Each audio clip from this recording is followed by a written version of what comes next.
Alright, so for this video we're still in lesson 3 and we're doing objectives 4 and 5. Okay? So objective 4 is predict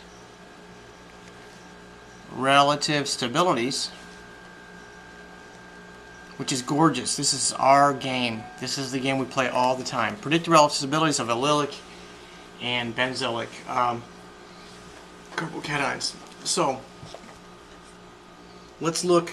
This is the section. It's going to be section. Can you see that? This is. I should have looked that up. It's section 813. So we only did 812 and 813. 813 and 815, right? So what I want to call your attention to here is this trend that's right here on page 350. Can you see that whole thing? Page 356. Alright, we already knew that a methyl carbocation was less stable than a secondary, or rather a primary, which was less stable than a secondary and a tertiary. We got those on page 241. And the Hammond postulate, I'm going to write that term down. The Hammond postulate. I'm going to write the whole darn thing down to page 241. Because I'm going to refer to this a lot. This really tells us a lot.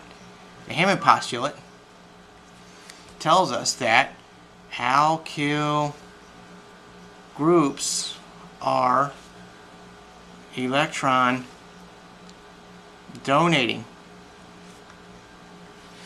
Alkyl groups are electron donating. This is a big deal. The name of it doesn't matter, but since I can, if you get used to that name, I can simply say the Hammond postulate, and we can know alkyl groups are electron donating. What that means is, if this carbon has how many alkyl groups donate? How many alkyl groups does this carbon have? Substituents, 2, right? 1 and 2. How many alkyl groups does this carbon have? Only 1, right? It's an ethyl group. This one has an ethyl. This guy's got 2 methyls. So which one's more stable? Let me leave that question open. Which is better? Okay? So then we get to page 356. That's page 241. Then we get to page 356 and we see where these things line up. Now these were obvious: tertiary, secondary, primary, and methyl. Those were obvious according to the Hammond postulate. What was not obvious was that the vinylic cation was less stable yet. That, I think, needs to be memorized. Okay? And what is also not obvious is what we're learning here in this section. This whole objective is about these two right here. That this is about, that's what that symbol right there means. It's about as stable as a tertiary carbocation. And this one, that's a benzylic cation, is about as stable as all three of them, right? That's what that little symbol right there means, okay? Now, the rest of this paragraph talks about how that ramifies, and I encourage you to read it. It's possible to have something that's both benzylic and allylic, and what's that going to do to its stability? Let me leave you with that question. No, a simpler question. Draw a carbocation that is both benzylic and allylic.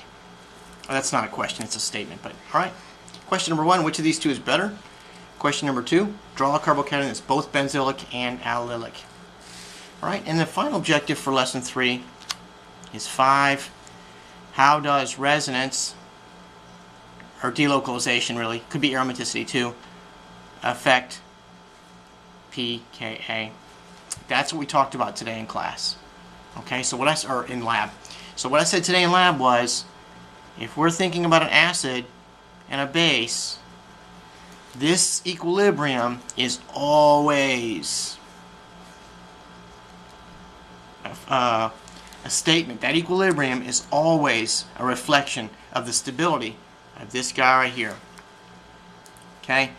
The way I said it today in class was that the strength of this acid is always mapped over to the stability of the conjugate base. I wrote it out in class. I drew an arrow here, wrote that out over here. I'm saying it just orally here. The strength of this acid is always related to the stability of that conjugate base. Okay? So, how does delocalization affect that?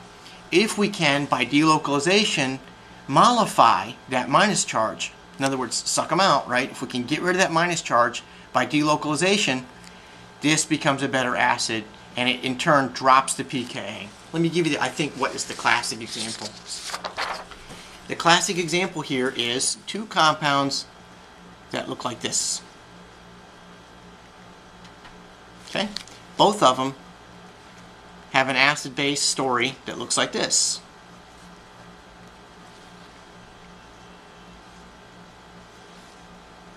This is chapter 2, by the way, in the Bruce text. Do consider going back and looking at that. The two lone pairs of electrons here, they're not the main part of the story, so I guess I'll draw them anyway. Both of them go boom and boom. So you might think both of them are equally good acids. But what I didn't tell you was what's over here. What could be over there? That's a very, very broad question. Think about that first. Please consider pausing the video here and predicting what could be over here. What do I mean, what is over here? Very, very broad question. You'd benefit greatly if you could think about that before you just dive into my answer. Okay, let me put a couple examples of what could be over there. Well, we could have a carbon over here. Let's have a carbon here. Let's suppose that this carbon has 3 hydrogens on it, and this carbon has got almost that. Okay? You might think, well, gosh, these acids look a lot the same. Well, they do. But watch this. This is going to give us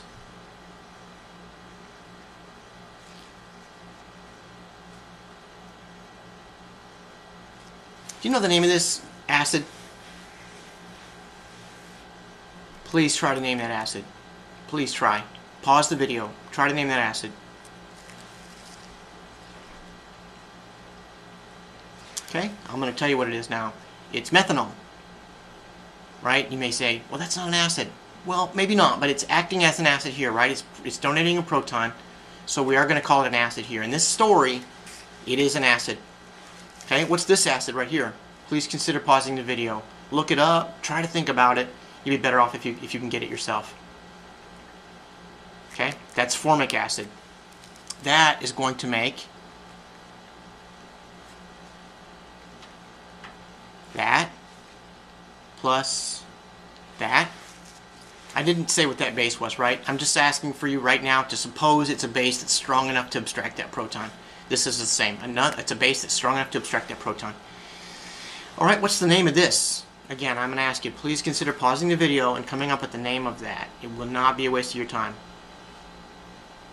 That's formate. I think this is chapter 19. I forget now. Chapter 19 maybe, where we learn the name of this guy right here. So, but it is something that'd be good for you to be thinking about. Okay, formate. This is formic acid, and that's formate. Now, can you see how electron delocalization affects the pKa dramatically?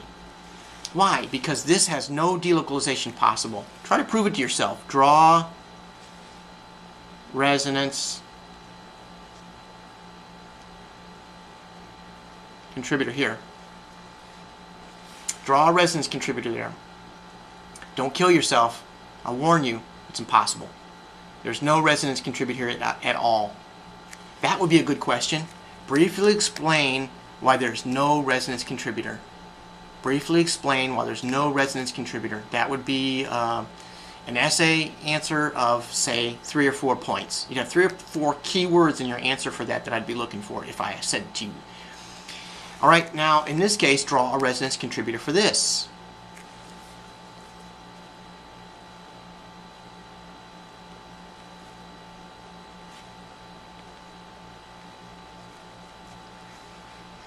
Okay?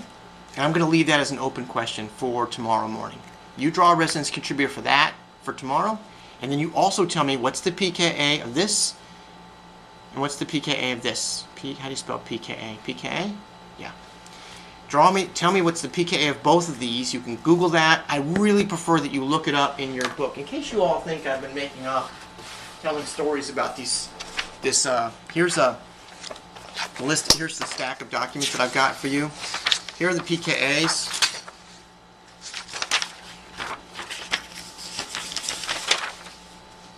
Okay. These are straight from the back of your book. So I'm asking you, please consider trying to predict what these pKa's are. If these are not in that pKa table, guess what they are based upon the table. That's an important skill, and it's going to make your exams and quizzes sort of like their open book if you can figure that out. And of course, I'll explain it to you tomorrow on request. Best wishes.